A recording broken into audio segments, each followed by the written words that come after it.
tagline of Nick Adams King's blog about his adoption provides a lovely summary of his priorities in life.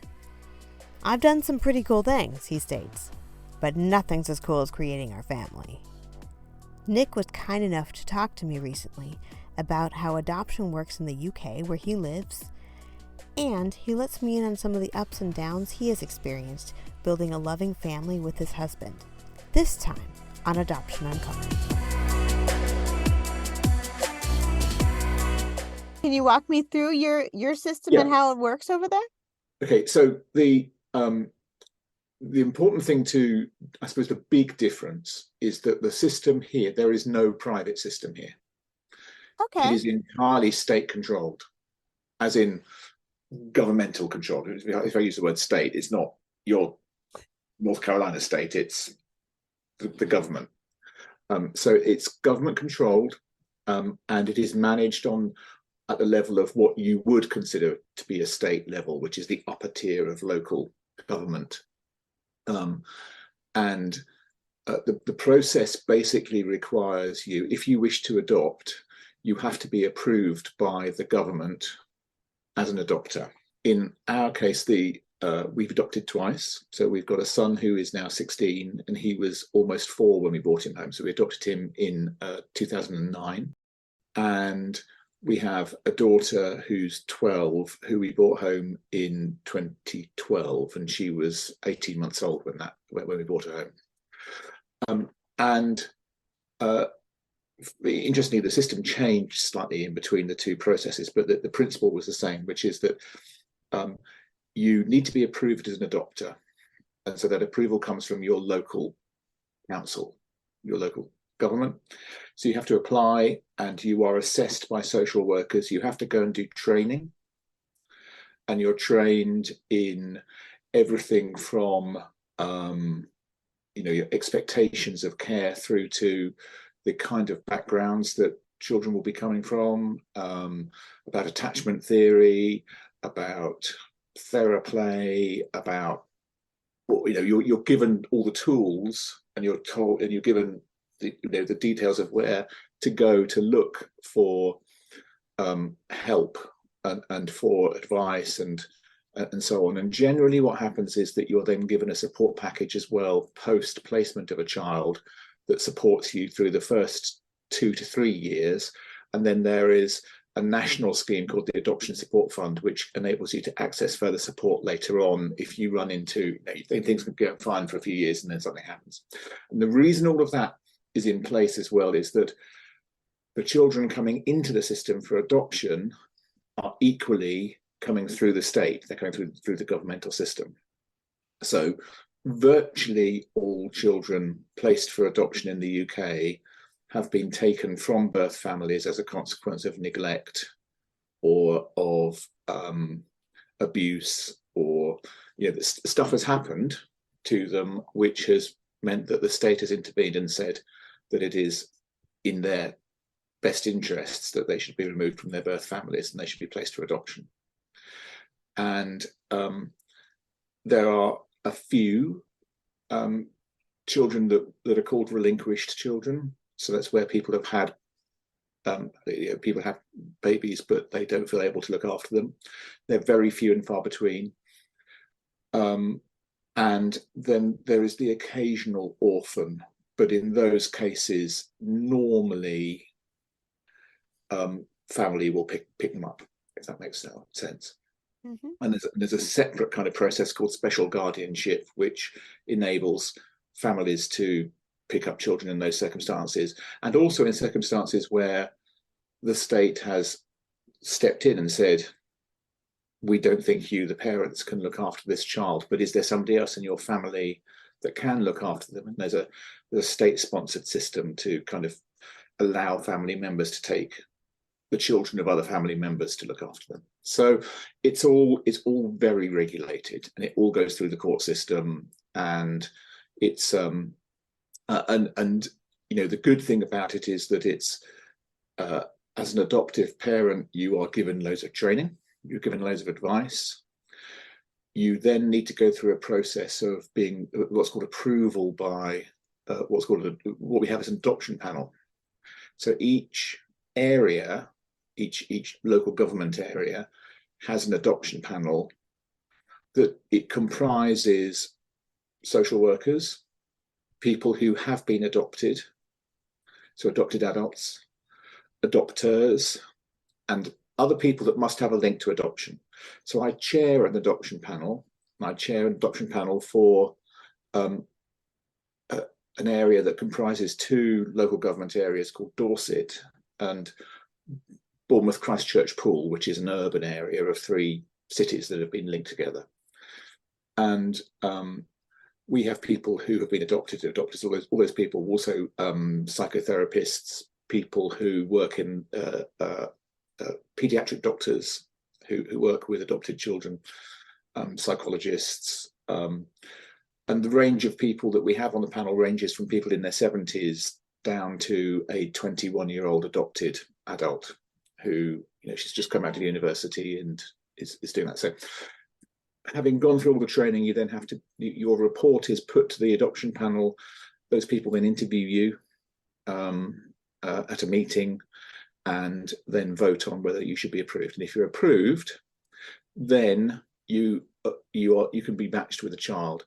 And that process is a little bit of you looking to say, proactively looking to say, are there children out there for me? And there are ways by which you can see which children are in care and what's happening to them. But in large part, it's about the relationship your social worker has with their colleagues who are childcare social workers to say, I've got this family. They're looking for a child in this range, of this gender or of whatever. And do you have any? And of course, those children, having been removed from their families, in large part are probably in foster care. And so a process is set up there where there's a match is made between people. And the way it works is that initially, as an adopter, you're approached and said and told, do you want to consider this child? And you're given the report about them. So there's called a child protection report, which gives you all the details of their background and so on and what's happened to them. If you say yes, you'd be interested in doing so, then it goes into a process of formally being checked and matched. You quite often are given the opportunity to meet the child, but in a setting like you might go to the park, and the foster carer will bump into you as if they're your friend. And so it's kind of arranged in a very kind of professional way like that, so the child doesn't really know what's going on. Then again, you go back through the adoption panel process to be matched. And what they're looking at is to check that you have the skills and you have you are prepared and you're well enough prepared to take on whatever challenges that child or those children might bring. And again, having gone through that, then it goes into a process of transition whereby there is a transition arrangement of you picking up on all the information that there is about the child, that you go almost live with the foster carer for a few days and begin to take over the care of the child. Then the child comes to your home for a bit, and then they go back to foster care at night. And then, so over a period of about anything from a week to a month, you go through this kind of weird process to get to the point where the child then comes to your home. Then you get assessed by social workers for about 6 months. They come in and they keep an eye on what's happening, and the frequency of the visits decreases as long as everything's going okay, and you get to a point where a recommendation is made to court that the adoption should be formalized and the child becomes yours.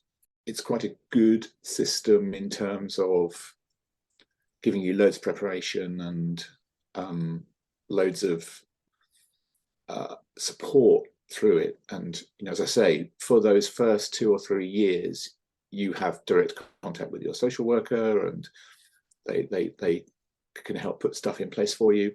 Then beyond that, it's a as needed support that you get. And there could be much more, and it's still hoops to go through to get to that support, but it is available to you, and there are routes through which you can do it. So yeah, so that's our system really. So in our case, to go right back to the beginning again, in our case, when they as part of the approval of effectively gay marriage, it wasn't called gay marriage back then, but as part of that in 2000, it was introduced in here, became legal here in 2005. They also allowed same-sex couples to adopt. There was no prohibition on people who were homosexual adopting prior to that, but it was only one person that could adopt it. We didn't adopt as a couple, if this makes sense. Nick has been active in politics in the UK and run for a number of offices. His high-profile job at times caused some complication in the otherwise fairly smooth adoption process of his son. We were quite, genuinely had a colleague whose partner was a social worker, a childcare social worker, who literally came and said to us one day, "You two need to adopt." And we were like, "What?" We kind of thought about it and we thought, okay. And so we began to go through that process. It took about 18 months, but along the way, we realized that the social worker friend was the social worker for a little boy who had been abused by his mother.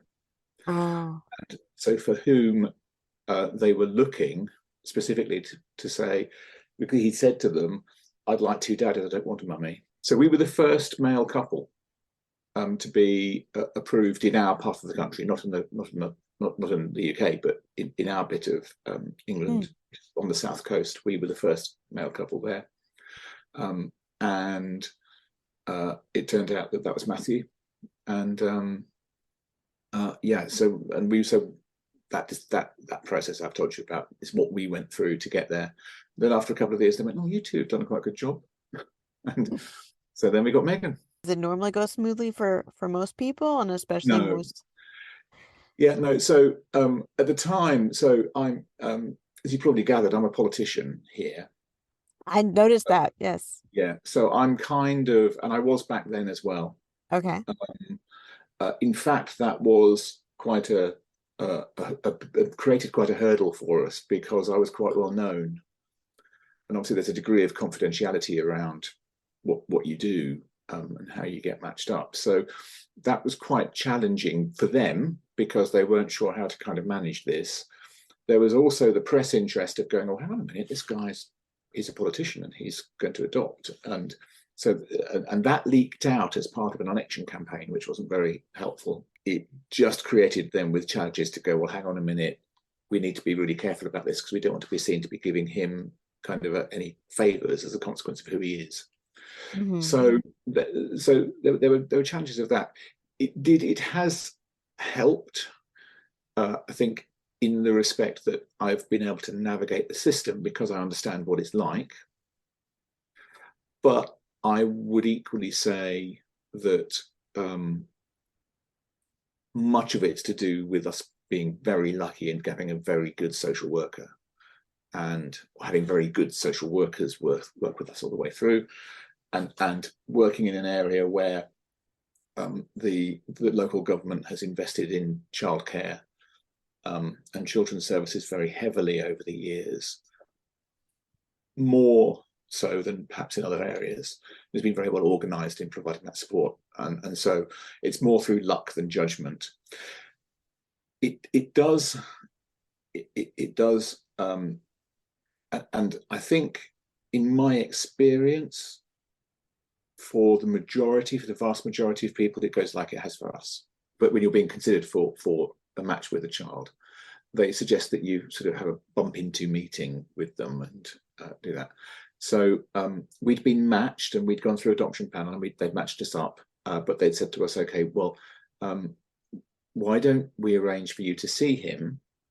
And we thought what we'd do is we would get the foster carer to take him to a soft play area. So, one of these places where they've got climbing frames and it's all in a big kind of warehouse. Do you know what I mean? I know that you have them, but they've got these things that kids, they all run around and scream basically all the time. Yeah. Hideous, but necessary to burn off energy. So they wanted us to go to one of those. They said, "Oh, you can just go there and get a cup of coffee and you can sit and watch him." So that in itself made us go, really? Gosh, well, that's a good idea. Two blokes turning up and watching a little boy running around with all of these people. And then they went, well, and you could go to this particular one. Well, it happened to be the place where I was standing for Parliament at the time. So for the previous 3 years, each month a leaflet with my face had gone through every door in that area. Oh boy. So I was like, so let's get this straight. You want us to go to, it's called Frankie's Fun Factory. You want us to go to Frankie's Fun Factory and sit and watch a little boy in amongst people who will know exactly who I am. And you That's a don't think I'm going to get arrested for doing that? And they kind of terrible went, idea. no. And they were like, oh yeah, it's probably a bad idea. I mean, I think it's a really bad idea. So we ended up going to a Sea Life Centre, and we got there, and the foster carer and the social worker were there to take him around. And she came over and she said, look, bump into me and go, oh, hello. And we'll go, oh, hello. And we're friends. And we just kind of took him around together as a group of 4 people doing that. And that was fine. But it was just, it wasn't poorly intentioned. It was just, it was well intentioned, but just wasn't really well thought through. It was like, that wouldn't look odd if you were a heterosexual couple, but as the same two guys, it was like, no. Nick's role has given him a unique perspective on foster care in his community. He has compassion on those who are struggling to raise their children in difficult circumstances, especially during the COVID-19 pandemic. So I, at the moment, am in charge of highways. So my job is to be the politician in charge of highways for my state, for Brentwood, a bit of expression. And my budget, the local government budget, is just over £2 billion a year. So that would be what, $2.5 billion. I have a budget of about £40 million for fixing the roads. Our budget for children's social care is 600 million. So that gives you a sense of, I see.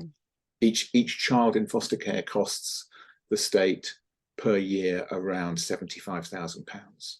So that's $90,000 to $100,000. And we have, at any one time, 1,500 to 2,000 children in foster care in our county.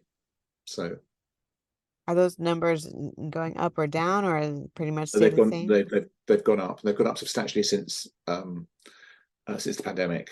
Right.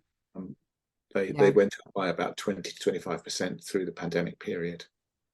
We of course we here had I guess more stringent stuff than you did, because I know there's a bit of a patchwork of things that happened in the States, but we had very straightforward national lockdown or not national lockdown, or different stages of it, and what you could do. But we had 2 periods of 3-4 months of complete lockdown through 2020 and 21, and both of those had quite an impact on that. Right. And I know that affected things here too. It was really tough for a lot of families. I know our numbers went up also, and yeah, it's tough. Yeah. And it is, and it's been very tough, and it's taking a while. And then obviously with cost of living and everything that we've got at the moment, we have all sorts of different pressures of Brexit and inflation and all that stuff. It's been very tough for people, and finding ways by which we can support them has been challenging. There are times in life when the world expects mom to show up. This unsaid awkwardness might be felt by many dads when they accompany their children. There are more opportunities for this when children have 2 dads. Nick tries to navigate this with grace and patience. I think the biggest challenge actually is fitting into a world where, as a parent in a heterosexual relationship, or as a single parent even, you have a place, and there was a place where there are places where you're not as accepted as you would be if you were a different gender. I'll give you the perfect example for me is the school playground. So standing at 3, he went to the village school, and going and standing for the first couple of years when you're waiting. And so here, kids start school when they're 4. So we have play schools, we have nursery schools and kindergartens, and they go up. But in the our school year goes from September to July, and in the September, when they are 4 and they're going to be 5 within that year of September to August, that's when they start school in that September. So you've got really quite little kids. Our daughter's born in August, and she was only just 4 when she started school, and they both went to the village school. And there's a bit of a mummy mafia, I've got to say. Okay. Does that make sense? And you're the one bloke sometimes stood amongst all these women. It's hard to get in on all the gossip and that Oh no, type they of love it, but it still just feels quite odd, you know. And right. people were kind, and people were always okay, and there were some people who were a bit like, this is a bit odd, and it was a bit different, but they were okay with it. And I think, and so yeah, it was, but there's a sense of feeling vulnerable about it, I suppose, in the sense that it's just you are out of place. Has And it doing that. gotten better over the years since you've been a present figure there as they're growing up in school? Yeah, I guess. Has it? It still feels a bit weird at parents' evenings and that kind of thing. Oh yeah. We had a parents' evening for our child. Our eldest has gone to a sixth form college, so be like a junior college, I suppose, for you. Okay.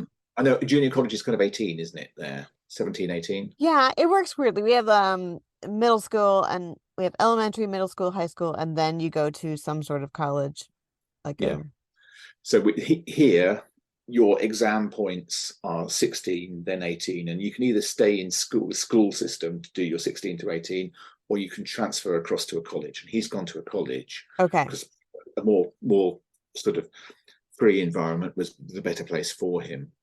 And we had the parents' evening, and one of his lecturers clearly did not know that, because it's Doctor and Mister, clearly did not know we were 2 blokes. I went, oh, you're 2 blokes. We were like, oh, I shouldn't say that. And Oh it my was gosh. and so you still come across that kind of thing, but then it's not disapproval, it's just surprise. Okay. You So is know, it still fairly rare for you to have other pairs of dads or moms in your area? we it's far less than it was. I mean, we were really quite exotic in the early Okay. days, but uh, subsequently, no, it's much. I mean, I think lots and lots of people know. Lots of people have gay friends. So there are lots of not loads of gay people about, but there are enough gay people about that you're no longer unusual. It's a completely different environment to when I was coming out and growing up, when it really was much more um, uh, much more hidden and much more kind of closeted. There are lots of people who, and I think the experiences of people having same-sex parents are quite different as well. You've got quite a few people who, there was another kid in school, after a while, actually older than our children, where dad left mum for another guy. So ended up with same-sex parent. She ended up with same-sex parents through that, and so that kind of thing has happened sometimes. We still stand out because we're the only male couple in school now. Okay. But then there are, as we've always said, and actually to be fair, the mantra from the schools and the way they teach it is the fact that families come in all shapes and sizes. And there are single parents, and there are children that live with their grandparents, their children live with foster parents, and their children live with 2 mums, 2 dads, and a mum and a dad.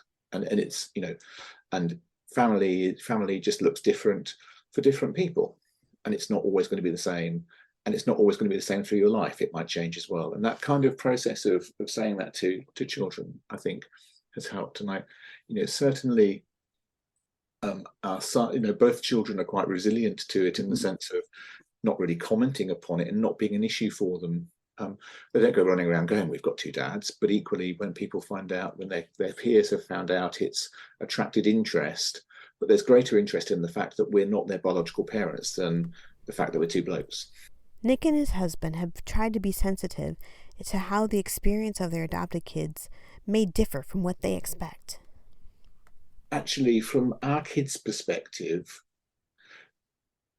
there was always that sort of sense in yourself of having to justify why you've got a child. That is the one, to explain yourself before, because people never ask the question. And you kind of think, oh, they're probably just wondering. I don't want them to go away and kind of think, oh, were they surrogate or were they, So I've always said, this is our son and this is Matthew, he's adopted. Right. And I used to say that to people. And he was about 6 or 7, actually. He was quite young. And he just turned around to me one day and he went, "Will you please stop saying that?" And I said, "Okay." And he said, I just want to be your son. You don't have to explain anything about me." And I thought, actually, that was a really good lesson, because at the end of the day, that's his story. It's his story to tell. Right. And, so we've stopped saying that. We stopped saying that at that point. And we've never really said it about the kids since, unless somebody asks us. And I said to That them, is a great lesson to learn. And it's great that he felt able to speak up and you listened. Like, yeah, yeah. And great. the only thing that we've changed out, sort of a tip that sometimes we do some mentoring for people and just talk to people about adoption and that kind of thing ahead of time. And the one thing I would also say that's really worked well, inevitably when you go to medical appointments here, you are very often asked about, is there any family history of? You go to the opticians. Is there any family interested in history of diabetes or, whatever it might be? And again, that used to drive him nuts, drive them both nuts. They would go, well, you'd have to go, "I'm really sorry, I don't know, because, we don't have that much information about them. We're not biological parents. We're not." And so I developed a thing where I've got a little card. I don't really need it any longer for him, but I do it still for Megan, where I've got a card that I just used to give to the people when we got to the appointment. I handed the thing and said, "Could you give that to the doctor or the optician or the dentist or whoever it is?" That just used to say, "Sorry, we have no family medical history. Our children are adopted. Please don't ask us." And that worked? And, yeah, always Great. worked. That is a good tip. Yeah.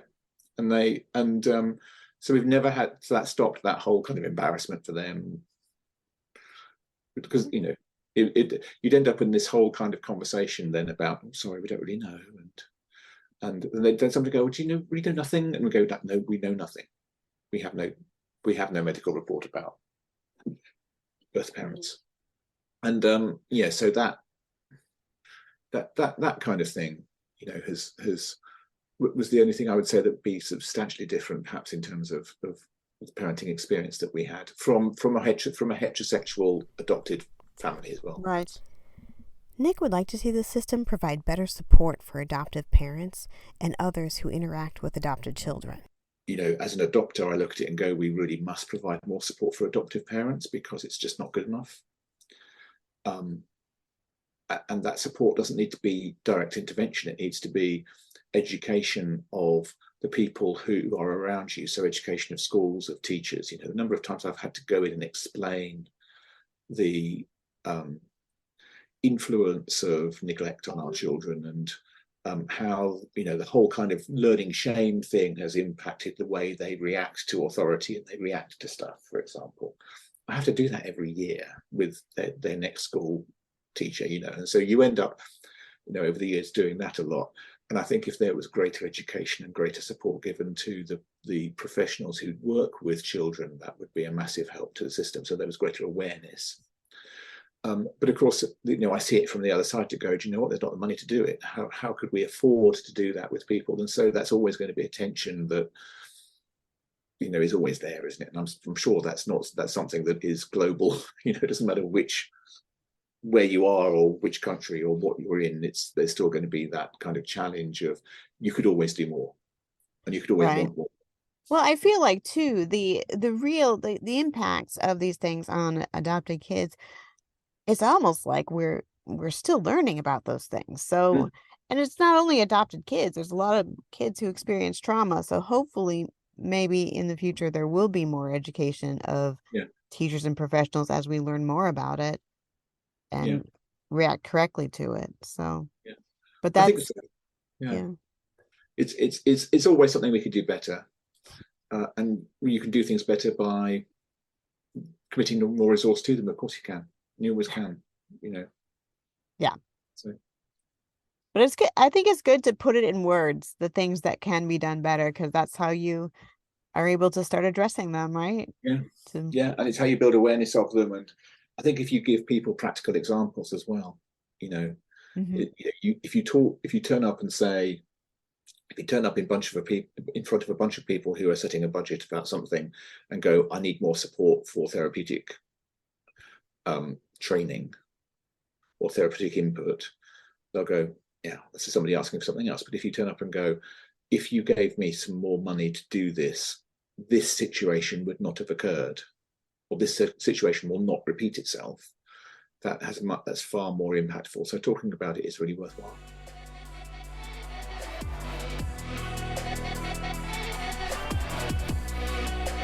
as streamlined and smooth as the adoption process was for Nick and his family, the daily reality of raising adopted children can still be a challenge, full of unexpected ups and downs. Get to know some of the stories from Nick and his family on his blog, nickkingsworld.com. You can also find the link on my website, adoptionuncovered.com. And thank you.